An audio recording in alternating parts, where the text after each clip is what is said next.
يا ما هو هذا. ايه فاضيين الجهله ولا اللعبه بتلعبون.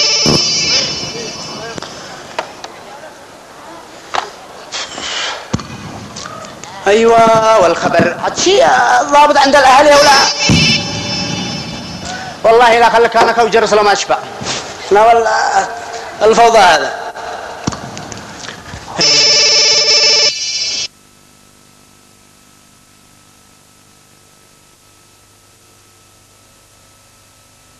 لا هذا الباب.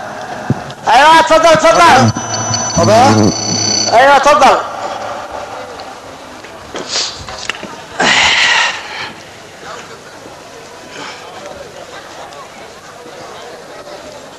السلام عليكم.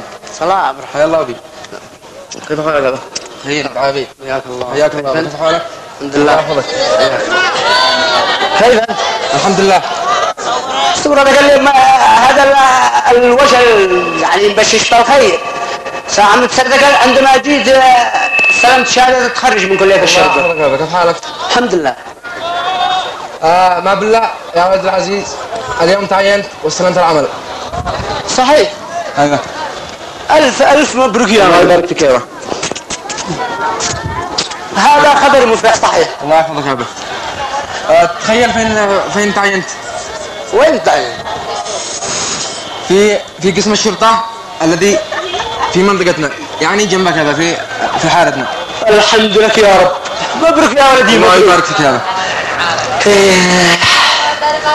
لكن الحمد لله. الله يسترك هذا. أنا اشتحيت هذا في موضوع خير يا ولدي خير. ما في نفسك يا ولدي تكلم مالك. أبا اشتحيت في موضوع. طيب تكلم. قد لي يعني مخبين هذا الموضوع، يعني شكون اشتحيت في هذا الموضوع هذا من زمان، لكن ما لقيتش فرصة للحين، ما لقيت الوقت المناسب. الحين لقيت الوقت المناسب أحكي في هذا.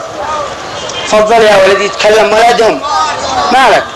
لكن ما أنا داري كيف أحكي هذا، اشتحيت لكن ما قدرتش. يا ولدي كيف من داري كيف تحاكيني بتستحي من أبوك؟ ماشي يا أبا الله المستعان أنا أستحي منه، لكن اشتحاكي في الموضوع هذا لكن ما قدرتش أتحاكي. يا ولدي أنا أبوك تكلم بمشتيت، إذا ما أتكلمش عندي عند من أتكلم مالك؟ يا أبا أنا داري إن أنا أكمل القراية ودخلت الشرطة وتخرجت الحمد لله والحين معي عمل. يعني إيش باقي لي؟ أجي لك تصير عملك. لا هذا فهمتني غلط. يعني باقي لي خلاص يعني كملت معي عمل الحمد لله. اشتي حقي في ايش اشتي منك ايوه الله يحفظك. انت تفهمني شي زبيب صح؟ الزبيب يا الله يحفظك. ماشي ما حد يحكي في هذا الموضوع التافه. زلابيه ماشي يا ابو مش هذا الموضوع. زلابيه لا ماشي الله يحفظك مش هذا الموضوع، ما حد يحكي في هذا الموضوع. سواجه ماشي يا ابو. ايوه الله يحفظك يا ابو.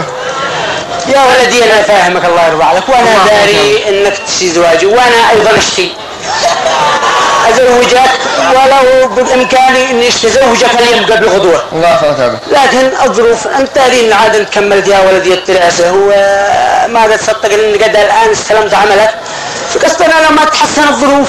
لا ابا قد تزوجوا فقراء يغنيكم الله. يا ابا البنت 10 من يدي. عدسي؟ ايوه 10 من يدي يا ابا، قد لا مر 10 سنين يا ابا. صابر يا ابا. ومن هذه السعيدة الحظ اللي عدسي قد يعطر خلاص مع العدرية. واحدة بنت ناس اخلاق واحترام وادب يعني كل هذه وانت تعرفهم. طيب من هو؟ طيب من؟ انت تعرفهم يا ابا من زمان. اعرفهم بس ما دراني قد اقول انت قد حددت وعينت وقررت كل شيء. من هي؟ بنت الحاج طمع. بنت الحاج طمع؟ او غلطت يا ابا ولا؟ يا ولدي الحاج طمع داري به، وانا داري به من زمان. ما بيك الا الحاج طمع عدم، والناس ما بلا الحاج طمع. لا صدق يا ابا الناس يضحكوا على الحاج طمع. الناس هذول كذابين، انا اشتري البنت ما نشي ابوها، احنا نشتري البنت يا ابا. تشتري البنت؟ ايوه يا ابا. حاضر يا ولدي بس قصدي لو رعت شويه. يا ابا لي الحين اشتري البنت من يدي تشتري وانا اشتريها يا ابا. فرح لي يا ابا. على العموم خير يا ولدي، انا بين احبك وبين اعزك وبين افتخر بك. الله يحفظك.